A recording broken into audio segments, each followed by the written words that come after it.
ବାଲିପରେ ଏବେ ଆଠମଲ୍ଲିକରେ ମାଟି ମାଫିଆଙ୍କ ରାଜ। ଆଠମଲ୍ଲିକରେ ନାହାନ୍ତି ମିନେରାଲ୍ସ ଏବଂ ମାଇନ୍ସ ଡିପାର୍ଟମେଣ୍ଟର ଅଧିକାରୀ। ସୁବର୍ଣ୍ଣ ସୁଯୋଗ ଉଠାଉଛନ୍ତି ମାଟି ମାଫିଆ। ଲୁଟିଲେଣି ଶହ ଶହ ଫୁଟର ମାଟି। ଏନେଇ ଆମେ ଗ୍ରାଉଣ୍ଡ ଜିରୋରେ ପହଞ୍ଚିଥିଲୁ ଏବଂ ସ୍ଥାନୀୟ ଅଞ୍ଚଳ ତଦାରଖ କରିଥିଲୁ ଏବଂ ସ୍ଥାନୀୟ ଅଞ୍ଚଳବାସୀ କ'ଣ ପ୍ରତିକ୍ରିୟା ଦେଇଛନ୍ତି ଶୁଣିନେବା। ବନ୍ୟା ହେଲେ ବର୍ଷା ହେଲେ ବନ୍ୟା ହେଲେ ତ ଏଇଟା ସବୁ ଭାସିଯିବ। ରାସ୍ତା କରିକି ମୂଲ୍ୟ କ'ଣ ତାହେଲେ? ସିଏ ସରକାରୀ ଧନ ହଁ, ତାଙ୍କ ମନ ଇଚ୍ଛାରେ ଇଏ କରୁଛନ୍ତି। ସରକାରୀ ଜମିରୁ ମାଟି ପକେଇକି କି ରାସ୍ତା ଏ ନଦୀକୁ ଯିବା ପାଇଁ ତାଙ୍କର ପମ୍ପ ହାଉସ୍କୁ ଗୋଟେ ରାସ୍ତା ତିଆରି କରୁଛନ୍ତି। ଏ ଯେଉଁ ମାଟି ସବୁ କେଉଁଠୁ ଆଣୁଛନ୍ତି? ମାଟି ସରକାରୀ ଜାଗାରୁ। ଲୋକ ବିରୋଧ କଲେ କ'ଣ କହୁଛନ୍ତି? ତ ବିରୋଧ କରୁନାହିଁ, ଇଏ କରିକି ତାଙ୍କ ମନେ ମନେ ସବୁ ଆଣୁଛନ୍ତି। କ'ଣ କହୁଛନ୍ତି?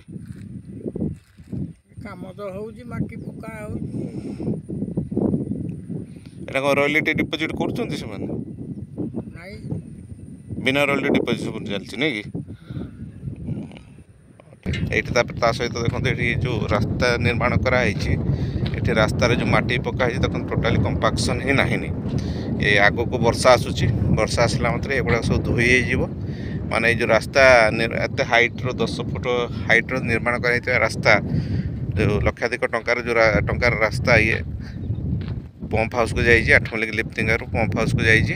এটা দেখুন কম্পাকশন নাই, টোটালি খালি মাটি পকাই দিয়া হয়ে রাস্তাକୁ ঠকিয়া ପାଇଁ এটা চেষ্টা କରାଯାଇଛି। ଦେଖ ଜଣା ପଡ଼ୁଛି କ୍ରସର ଡଷ୍ଟ ଗୁଣ୍ଡ ଏବଂ ମେଟାଲ ରହିବା ସ୍ଥାନରେ କେବଳ ବାଲି ଏବଂ କିଛିଟା କ୍ରସର ଡଷ୍ଟ ଗୁଣ୍ଡ ମିଶାଇ ଏଠାରେ ରାସ୍ତାକୁ ଖାଲି ନିର୍ମାଣ କରି ଠକିବା ପାଇଁ ପ୍ରୟାସ କରାଯାଉଥିବାର ଦେଖାହେଉଛି। ଦେଖନ୍ତୁ କିଭଳିଆ ରାସ୍ତା ଗୁଡ଼ାକ କେବଳ ଏଠି କମ୍ପାକ୍ସନ୍ ଟୋଟାଲ୍ ନାହିଁ। ଦେଖନ୍ତୁ ମାଟି ଜଷ୍ଟ ଖାଲି ପକାଇ ଦିଆହେଇଛି, ରୋଲିଂ କିଛି ନାହିଁ। ଯେଉଁ ସାଇଡ଼୍ର ରୋଲିଂ ହେବା କଥା ରୋଲିଂ ଟୋଟାଲି ନାହିଁ। ମାଟିକି ଦେଖନ୍ତୁ ଟୋଟାଲି ଏଭଳି ରାସ୍ତାକୁ ଏଇ କମ୍ପାକ୍ସନ୍ ନଥିବାରୁ ବର୍ଷା ଦିନ ବର୍ଷା ନ ହେଉଣୁ ଇଏ ଫାଟିବା ଆରମ୍ଭ କଲାଣି।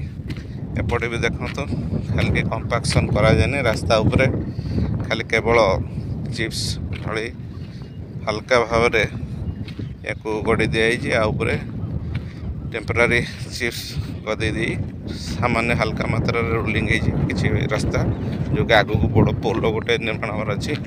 ଏ ସାଇଡ଼୍କୁ ବି ଦେଖନ୍ତୁ ନିର୍ମାଣ କରିବା ବର୍ଷା ନହେଲେ ବି ଏଠି ଭାଙ୍ଗି ସାରିଲାଣି ବିଭିନ୍ନ ଜାଗା ସ୍ଥାନରେ। ୟାଙ୍କର କମ୍ପାକ୍ସନ୍ ନଥିବା ଯୋଗୁଁ ଏ ପୋଲ ଭାଙ୍ଗି ସାରିଲାଣି। ଏପଟେ ଦେଖନ୍ତୁ ରସର ଲଗାଯାଇଛି ପ୍ରକ୍ଟିନ୍ ସହିତରେ।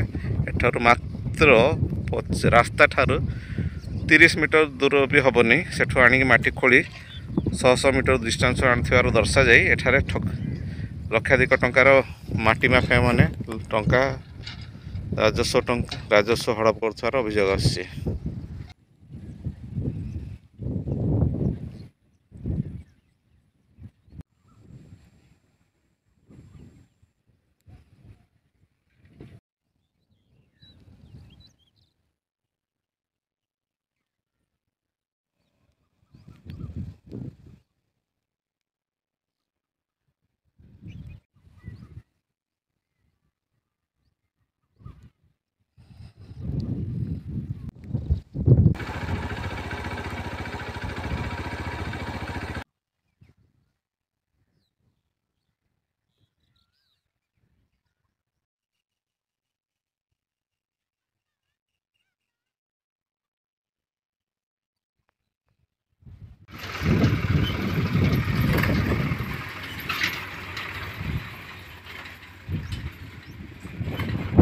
ଟ୍ରିପ୍ର ଯେଉଁ ମାଟିକୁ ଦେଖନ୍ତୁ ଏଠାରେ ମୁଁ ଏବେ ଛିଡ଼ା ହେଉଛି, ଏଠାରୁ ପାଖାପାଖି ଅନ୍ୟ 6 ଫୁଟ ଆମେ ହାତ ଦେବା ଏଠି 6 ଫୁଟ ଉଚ୍ଚତାର ମାଟି ଏଠାରୁ ଏମାନେ ନେଇ ସେଠାରେ ଲୁଟ୍ କରିସାରିଲେଣି ଏବଂ ଏଇ ମାଟି ଗୁଡ଼ାକୁ ନେଇକି ସେମାନେ ସେଠାରୁ ଏଇ ରହିଥିବା ସେଇ ଦେଖନ୍ତୁ ସେପଟେ ଯେଉଁ ରହିଛି ରାସ୍ତା କାମ ହେଉଛି ସେଇ କାମରେ ବ୍ୟବହାର କରିସାରିଛନ୍ତି।